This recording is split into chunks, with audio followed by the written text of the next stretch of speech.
So before I get started with this video, I just want to say Ignite the Fire by Nick Pixel tonight.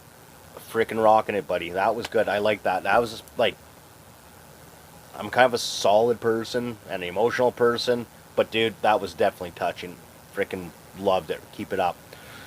Case in point, so I know my channel is small, and I've been trying to put some videos and stuff out there. Tonight we're doing camera, like GoPro stuff, super, like just startup type, entry level, get started, let's put a card in and go. So moving forward, hashtag Ignite the Fire is going to be a thing.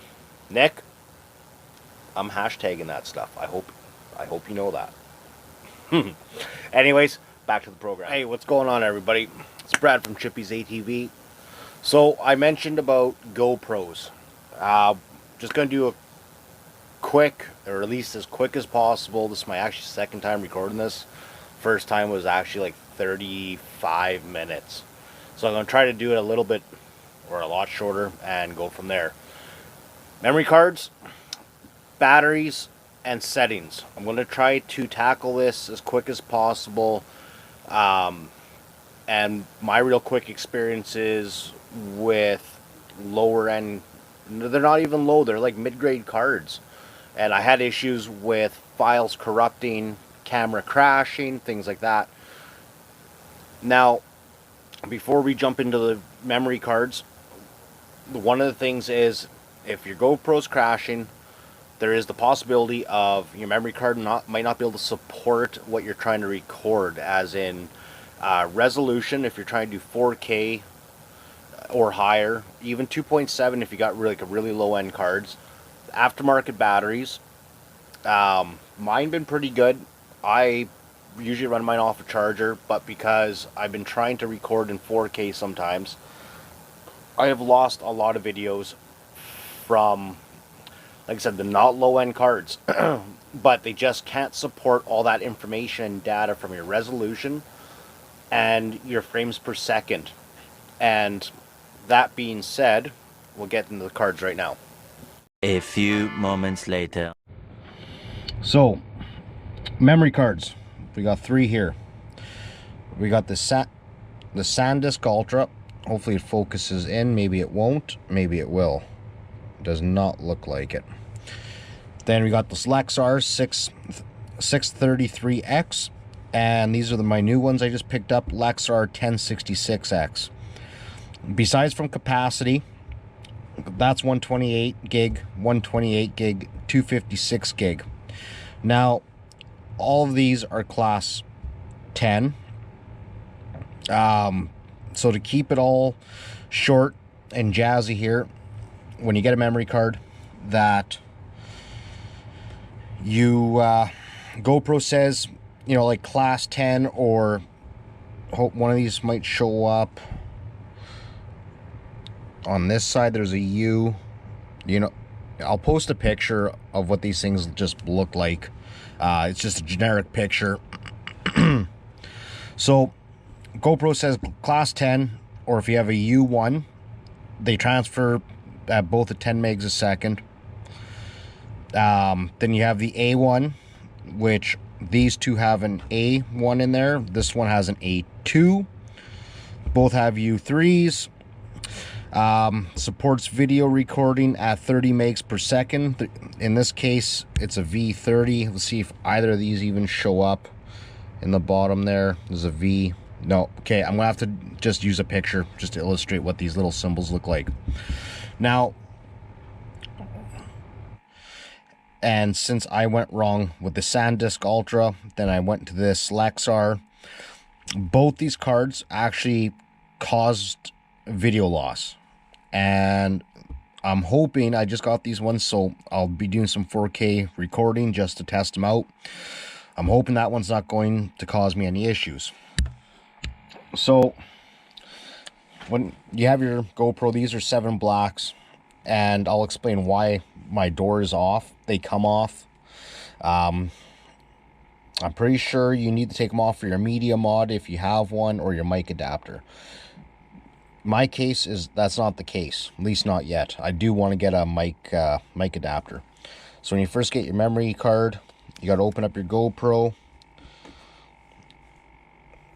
Whatever you choose for your memory card. Let's see, stick it in. See, it's not in all the way. You got to press, and you should feel or hear a click. Then what you do is turn it on. This should apply to the 5s, 6, 7s, 8, 9s, and 10s. I haven't touched anything higher than this though, so I can't confirm for the 8s and above. But so when you put your memory card in, click reset, and right at the top there is format SD. And why you do that is when you format your SD to this camera, I don't know really how to explain it, but it doesn't program it to the camera, but it kind of puts the camera and the memory card on a level playing field. If you slap it in there, and it'll work, but you also risk some issues there with it causing crashing videos and freezing up. Since I'm not like the insane knowledgeable on all this stuff myself, I'm just going to go by what I used and what I am using now from having issues with crashing videos and freezing cameras and whatnot. And I used GoPro's recommendations. So, like I said, I'll illustrate this, a video of it. So you got your UHS bus speeds 1 through 3. Like I say, the 1 is the same class as, or in the same category as, it'll look like a C with a 10.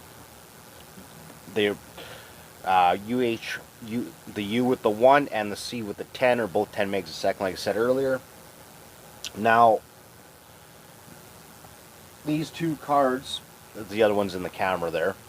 So the 1066X and the 633X, the only thing different between these two is this A2 on it. One is this 633X is an A1 and this other one's an A2. Only difference is this one says it supports 4K, so I will be testing that out.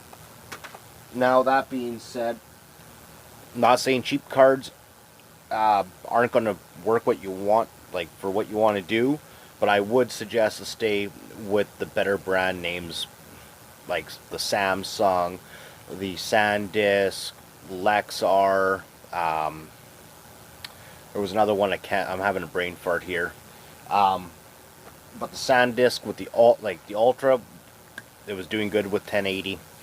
4K was kind of getting sketchy, and it wasn't just that card, it was also the 633X Lexar that was giving me, they were both acting up because I tested both to see if was it a memory card issue, or whatnot, or a camera issue, but they were both having issues with losing videos, crashing, corrupted, so on and so forth. I was running 128 gigs. 4K would give me 2 and something hours of record time. I went with the 256 because I do a lot of ATV stuff. I run 2 cameras, so it's not uncommon. Like after a day of riding, I'll have like a couple of hours of video on 2 different cameras I have to go through. So now if I want to record 4K, I need that extra space. So why this, like the whole V30 class 10 is so important is because depends on the resolution you're recording at. Like I said, 1080, you don't need the as fancy of cards at all. Even this 1066 Lexar, I mean, it's not the cream of the crop, but it's like above the mid to the premium. Like it's in that 3/4 area. Where was it going? Yeah, so depends what you want to record. 128 gig is probably going to be way more than enough, because at 1080 I think it gave me, it was like 4 something hours on 1080. Settings. 2. Settings. When you first start out, I don't suggest playing with Pro Tune that the GoPros have. Just let the camera do its thing. But where I do suggest Pro Tune is once you want to get out of just taking a basic picture or video, the Pro Tune helps you. I would suggest Google it. There's a lot of good illustrations about how to use it and what everything does. Your different colors, low lights, things like that, they're great. From the GoPro 5 all the way up into the current GoPro 10s, I don't know what the options are above the 8s. For me, because what I use them for, I look for image stabilization. And I've had a 5, a 6, and now the 7s. And between those 3 generations, I have seen an increase in image stabilization or video stabilization. Because with what I do, there's a lot of vibrations, there's a lot of bumpy roads, there's lots of jumps. We'll leave it at that. There's sometimes a few just sender moments, but that's minor details. So that's why I like the 7s. Also, I bought them used. If you're looking for a camera, used isn't a bad ordeal. Because up here in Canada, I paid, I think it was like $200 a camera. I shopped around a little bit because prices, I've seen them as low as about 150, but I've seen them all the way as much as buying them new, so like $450 or somewhere in that area. So that's real quick, dirty, just to get started on GoPros.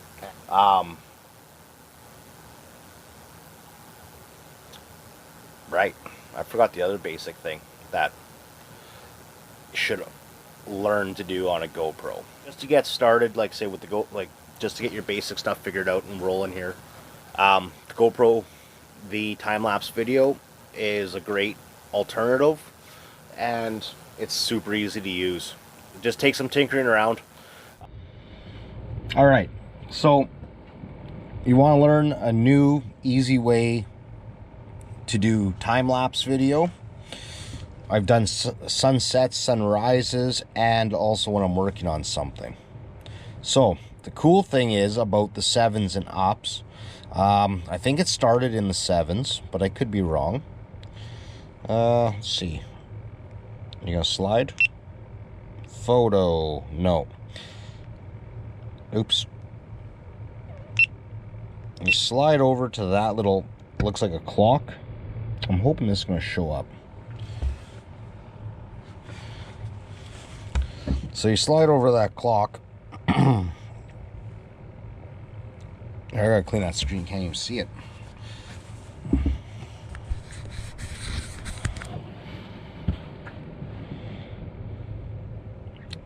I hope this turns out better than what I'm seeing on the camera.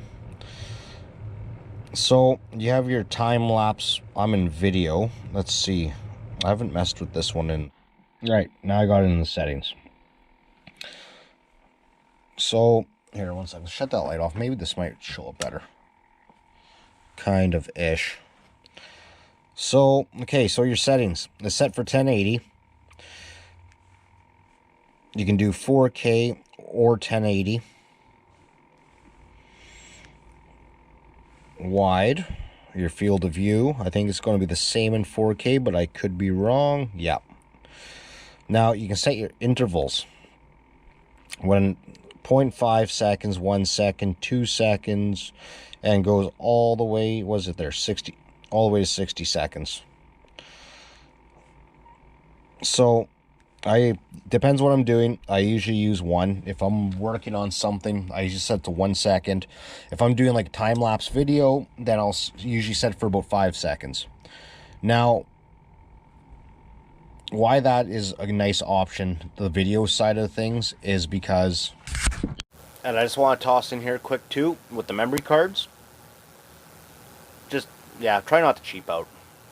Try to find something that's got like a good spec, higher spec, you know, like I said, like that V30, the U3, A2, A1 will work, but I mean, if you have a better card than what is needed, yeah, just roll with it. It's cheap insurance, right? So I just don't want people to do the same thing I did. Like, I've probably spent over $400 on memory cards to get to where I am now. So don't make the same financial mistake I did, especially if you want to record in 4K. That being said, the SanDisk Ultra, if you want to do 1080, perfect. But if you want to step into 4K and higher, something similar to that Lexar 1066X. SanDisk also has, I think it's called the Pro and Extreme Pro, something like that. And I think the Extreme Pro, I believe, is also X-ray safe. So, I mean, everybody wants to bring their SD card in when they're getting, a CAT scan or CT scan, or if you're going to Chernobyl, or maybe I don't know. But I mean, end of the day, it sounds like a really durable card. I just never stepped up to it because this one sounds like and seems like it'll do everything I need to do in 4K or higher. That being said, so I think that's it. I am going to put this together tonight and put it up tonight too. I got some editing to do. Talk to you guys later.